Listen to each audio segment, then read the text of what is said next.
Programme کا باقاعدہ آغاز کرتے ہوئے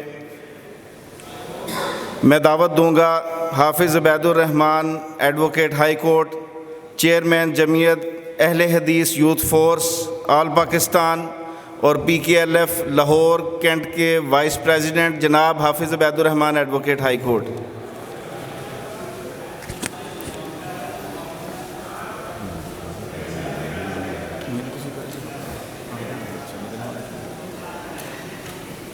بسم اللہ الرحمن الرحیم۔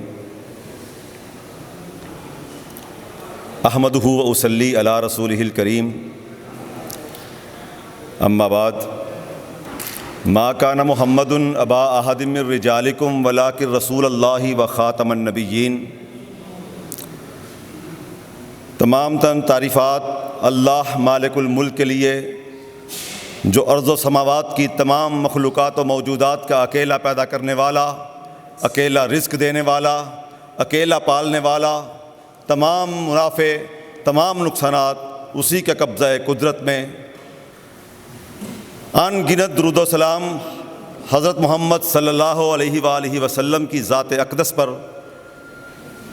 جنہوں نے ہمیں زندگی کے رموز و اوقاف سکھائے، جنہوں نے ہمیں بری محفلوں سے دور رہنے اور اچھی محفلوں کے قریب آنے کا ہنر سکھایا۔ زمین سے پوچھو، زماں سے پوچھو، مکیں سے پوچھو، مکاں سے پوچھو، میں کہتا ہوں سارے جہاں سے پوچھو کہ محمد سے ہنسی دنیا میں کہیں ہے، قسم کھا کر کہیں گے یہ سارے کے سارے نہیں ہے، نہیں ہے، واللہ نہیں ہے۔ فلک سے پوچھو، افلاک سے پوچھو، خلق سے پوچھو، خلاق سے پوچھو، میں کہتا ہوں صاحب لولاک سے پوچھو کہ محمد سے ہنسی دنیا میں کہیں ہے، قسم کھا کر کہیں گے یہ سارے کے سارے نہیں ہے، نہیں ہے، واللہ نہیں ہے۔ زمین سے پوچھو، زمن سے پوچھو، زمین سے پوچھو، مکن سے پوچھو، مکیں سے پوچھو، حسن سے پوچھو، حسین سے پوچھو، میں کہتا ہوں آپ فقط قرآن مبین سے پوچھو کہ محمد سے ہنسی دنیا میں کہیں ہے، قسم کھا کر کہیں گے یہ سارے کے سارے نہیں ہے، نہیں ہے، واللہ نہیں ہے۔ میں حیرت و استعجاب کی وادی میں گمسم بیٹھا سوچ رہا تھا کہ کیا کہوں اور کیا نہ کہوں۔ ایک ذرہ ناچیز خورشید مہتاب کی مدحت سرائی میں زباں کیسے کھولے، ایک چیونٹی پہاڑ کی اونچائیوں کا احاطہ کیسے کر سکتی ہے، ایک قطرہ نادیدہ بحر بے کراں کی وسعتوں کو کیسے ماپے۔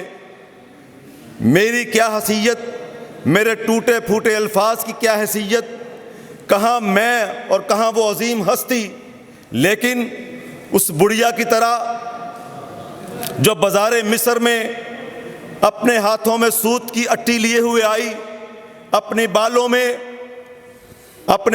میں چاندی سجائے ہوئے آئی۔ پوچھنے والے نے پوچھا، اماں یہاں تو بڑے بڑے امیر، جاگیردار، بادشاہ حسن یوسف کے خریدار ہیں، آپ کو کیا ملے گا؟ اماں نے جواب دیا کہ میں جانتی ہوں کہ میں یوسف علیہ السلام کو خرید نہیں سکتی، لیکن کل قیامت کو محب خریداران نے یوسف میں میرا نام تو آ جائے گا نا۔ اسی سلسلے میں میں اس چڑیا کی طرح جو اپنے چونچ میں پانی لیے ہوئے آئی، جانتی تھی کہ آگ کو حضرت ابراہیم علیہ السلام پر بھڑکنے والے شعلوں کو یہ میرے پانی کے قطرے بجھا نہیں سکیں گے، لیکن وہ یہاں پر آئی صرف اس وجہ سے کہ کل کو جب بات ہوگی تو محبانہ نے حضرت ابراہیم علیہ السلام کی صفت میں ہمارا نام آ جائے گا۔ ہم سارے دوست، کہاں میں، کہاں کوئی جماعت، کہاں اشخاص کا کوئی گروہ آقا نامدار حضرت محمد کریم صلی اللہ علیہ وآلہ وسلم کی ہستی پر بات کرنے کے قابل ہے۔ میرے ناقص ذہن کے مطابق ساری کائنات کے درختوں کو کلمے بنا دیا جائے، ساری کائنات کے لوگوں کو زمین سے لے کر آسمان تک جو سمندر ہے ان کو سیاہی بنا دیا جائے، اور ازل سے لے کر ابد تک آنے والے لوگوں کو بیٹھنے لکھنے پر مجبور کر دیا جائے، ساری قیامت قائم ہو جائے گی، کلمیں گھس جائیں گی، لوگ ختم ہو جائیں گے، لیکن رب کائنات کی قسم ہے آقا نامدار صلی اللہ علیہ وآلہ وسلم کے احسانوں کو احاطہ تحریر میں نہیں لایا جا سکتا۔ میرے بھائیوں، حضرت اماں عائشہ صدیقہ رضی اللہ تعالی عنہا سے کسی نے پوچھا، اماں جان حضور صلی اللہ علیہ وآلہ وسلم کے اخلاق کیسے تھے، اخلاق کیسے تھے؟ تو آپ نے فرمایا کہ کیا تم نے قرآن نہیں پڑھا؟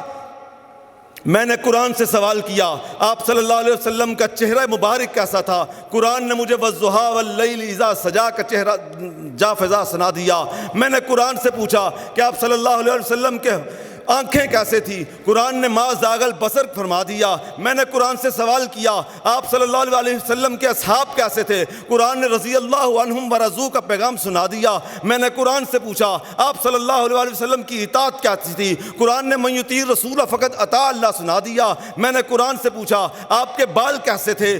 قرآن نے واللیل اذا سجا فرما دیا۔ میں نے قرآن سے پوچھا آپ کی تعلیم کیسی تھی؟ یزکیہم ویعلمہم الکتاب فرما دیا۔ میں نے قرآن سے پوچھا آپ صلی اللہ علیہ وآلہ وسلم کے خلیفہ راشد حضرت ابوبکر صدیق کے بارے میں بتلاؤ۔ قرآن نے ان اللہ معنا فرما دیا۔ میں نے قرآن سے پوچھا آپ صلی اللہ علیہ وآلہ وسلم کی آل کے بارے میں بتاؤ، وَيُطَهِّرُهُمْ تَطْهِيرًا فرما دیا۔ میں نے قرآن سے پوچھا آپ صلی اللہ علیہ وآلہ وسلم کے دشمنوں کے بارے میں بتاؤ۔ قرآن نے إِنَّ شَأْنِيَكَ هُوَ الْأَبْتَرُ بتا دیا۔ میں نے قرآن سے پوچھا آپ صلی اللہ علیہ وآلہ وسلم کا مذاق اڑانے والے کے بارے میں وعید سناؤ۔ قرآن نے لَعَمْرُكَ إِنَّهُمْ لَفِي سَكْرَتِهِمْ يَعْمَهُونَ فرما دیا۔ میں نے قرآن سے پوچھا کہ آپ صلی اللہ علیہ وآلہ وسلم کی پیشانی کے بارے میں بتلاؤ۔ قرآن نے قَدْ نَرَىٰ تَقَلُّبَ وَجْهِكَ فِي السَّمَاءِ کی جبیں بتا دیا۔ حضرت علی رضی اللہ تعالیٰ عنہ کے پاس ایک اعرابی آیا، پوچھنے والے نے پوچھا حضور صلی اللہ علیہ وآلہ وسلم کی یہ عظیم کیا چیز ہے؟ انک لعلی خلق عظیم کا مطلب کیا ہے؟ حضرت علی رضی اللہ تعالیٰ عنہ نے فرمایا کہ تم نے کبھی اس دنیا کی گہرائی کو دیکھا ہے؟ اس دنیا کی قسمہ قسمی کو دیکھا ہے؟ اس دنیا میں آنے والے مخلوقات کو دیکھا ہے؟ اس نے کہا جی میں تو نہیں جانتا، میں تمام مخلوقات، میں کیا کوئی گروہ کیا، اس دنیا میں پلنے والی کسی ایک مخلوق کے بارے میں بھی پورا تفصیل سے نہیں بتا سکتے۔ تو اللہ کے اس پیارے بندے حضرت علی رضی اللہ تعالیٰ عنہ نے فرمایا کہ آپ مجھ سے اس عظیم کے بارے میں پوچھ رہے ہو، میں تو کیا ساری دنیا اس قلیل کے بارے میں نہیں بتا سکتی کہ جس نے فرمایا تھا کل متاع الدنیا قلیل۔ اور آج کے موضوع کے حوالے سے میں بات کرتا چلوں کہ مرزا قادیانی کوئی عام قسم کا دجال نہیں، کوئی عام قسم کا مجرم نہیں۔ دجال قادیان کی فرد جرم ایک لمبی شیطان کی آت سے بھی زیادہ طویل ہے۔ خدائی کا دعویٰ کرنے کے جرم میں مرزا قادیانی فرعون، نمرود اور شداد ہے۔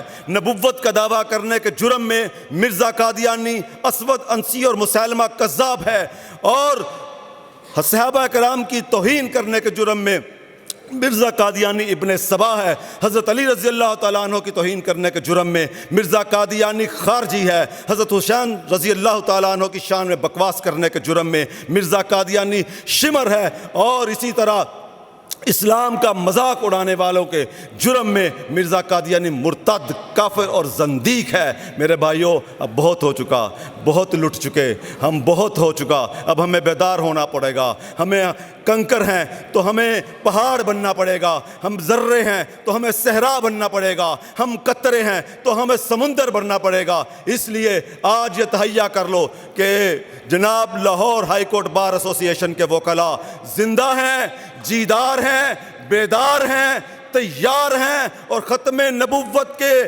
منکروں کے آگے سیسا پلاہی دیوار ہیں، اور انشاءاللہ تعالی جب تک زندہ رہیں گے ختم نبوت کے منکروں کے ساتھ مقابلہ کرتے رہیں گے۔ وآخر دعوانا الحمدللہ رب العالمین۔